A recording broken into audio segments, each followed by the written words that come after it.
What's happening, everybody? Hello and welcome back to Total Blast, where we discuss about everything Marvel and the MCU. The third episode of She-Hulk was just released, and I think it's safe to say that this is one of the most interesting episodes so far. Today, we'll be reviewing this episode and be talking about all the Easter eggs. In this episode, we saw a special appearance by Megan Thee Stallion. The story leading to her appearance is quite an hilarious one, but we will get to that in a bit. Well, if this is your first time, please subscribe and enable the notification bell so you don't miss out on subsequent videos. Now, this episode picked up directly from episode 2.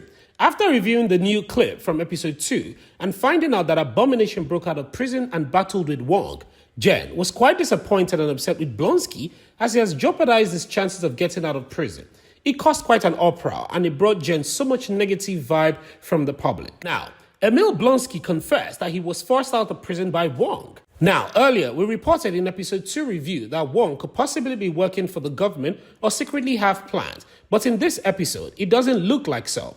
Although, he gave his reasons for taking Blonsky out of prison, which is a bit sketchy, but it doesn't really prove that he has a bad motive or proving to be working with the government. Now, we go on to see Jen and Nikki Ramos launch a search for Wong, who seemingly has a LinkedIn profile with hilarious work history.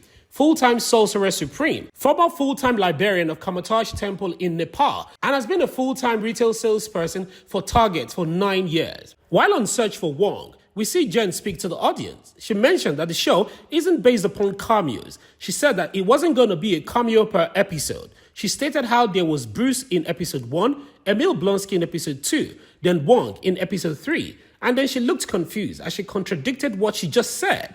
I think this could mean otherwise. She could be trying to say we will be getting another cameo in another episode. But then, who would it be exactly? We don't have an idea yet. It cuts to the present, and we saw how much She-Hulk had gone viral and had quite literally taken over the internet. Social media with broadcasts being played from all over the globe, talking about multiple different aspects of her life. We also saw one of the core issues that it seemed that the show is addressing, women facing judgment from others, which is present in the social media, with the comments stating that how there should be more women superheroes.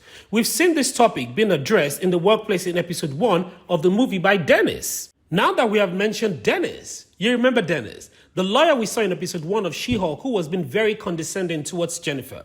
Now, it appears that Dennis requires legal help from the Superhuman Law Division due to the fact that a shape-shifting elf called Runa from the new Asgard has scammed him. Now, if you remember Thor, the Dark World, the Malekith and Dark Elves, the Light Elves were shapeshifters. This shapeshifter had pretended to be Megan Thee Stallion and defrauded Dennis of $175,000. This is quite funny because how in the world would Megan Thee Stallion, a multiple award winner, be asking you for that money?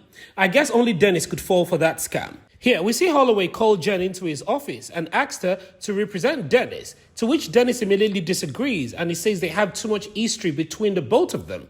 Typical of Dennis. Eventually, Pog was assigned the case. Anyway, we see while Jen was having a laugh of the moment, Wong immediately appears using a sling ring. Wong told Jennifer that he took Blonsky out of prison because he needed a fight, a worthy opponent as part of his training to become Sorcerer Supreme. Wong has held the position of Sorcerer Supreme. It was revealed in Spider-Man No Way Home that Wong came to occupy this role after Strange was turned to dust by Thanos' snap in Avengers Infinity War. The ensuing 5 years without Strange, it is implied, meant that Wong was the most powerful sorcerer and received the highest accolades because of it. Jennifer asked Wong to be a witness in Blonsky's case, as the parole boards needs to hear that Blonsky's prison break was all of his idea. Wong initially thought Jennifer was asking him to wipe everyone's memory to forget about what happened, but she didn't support that. This is a callback to Spider-Man No Way Home, when Dr. Strange casted a spell to make everyone forget that Peter Parker is Spider-Man. We cut to the hearing of Blonsky's case. Wong made it almost in time to save the day, and he testified in defense of Blonsky. Also get to see his soulmates, and he even mentioned all of them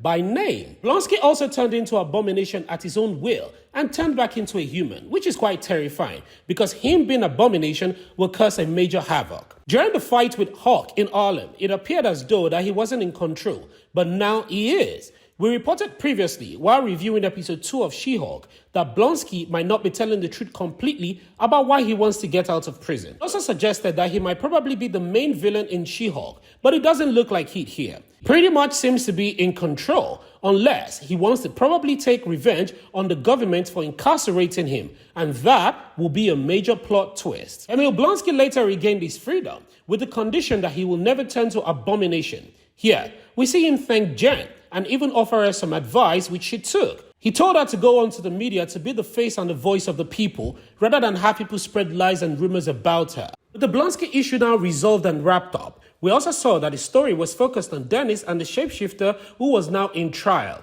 Jen, who was able to help save Dennis by being the contributing factor to him winning. We saw Jen under oath basically state everything she'd wanted to say to Dennis all along, especially after his attitude towards women.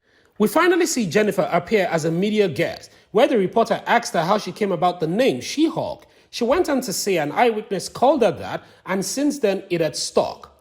In conclusion, she was asked the most awkward and ridiculous question about her workout and diet routine. We later saw Jennifer arrive at her home, where she's ambushed by a group of thugs called the Wrecking Crew. The Wrecking Crew are well known in the comics, but the MCU version is quite different. In the comics, they are much stronger and they also have Asgardian-powered weapons. After their fight with Jennifer, in which they were defeated, they mentioned that their boss would not be happy. Now, this implies that they were sent by someone and they even wanted to get a bit of Jennifer's blood, but they couldn't. Is this the boss, the villain that we've all been waiting for? And who exactly is this boss? We do not have an idea yet, but I'm sure that whatever this means, that we'll be getting a much stronger villain soon. After the first episode of She-Hulk, we thought Tatiana would be the She-Hulk main villain, but as it unfolds, new characters are showing up. We can't really wait to find out who the main villain for She-Hulk is. This is actually how She-Hulk episode 3 ends, except for the post-credit scene, which is arguably the best part of the episode. The scene shows Jennifer and Megan Thee Stallion dance and twerk in the office, much to the bemusement of the boss holding Holloway. Megan's fans have been blown away as the singer made her debut in the MCU. This might as well be her only appearance, but for now, no one can really know what to expect. What are your thoughts about this She-Hulk episode? Who do you think will appear as a She-Hulk villain? Please, don't forget to like this video and share your thoughts and opinions in the comment section below. Subscribe and turn on the post notification so you don't miss out on any of our latest Marvel news. Thank you so much for watching. And as always, I hope to see you in the next one.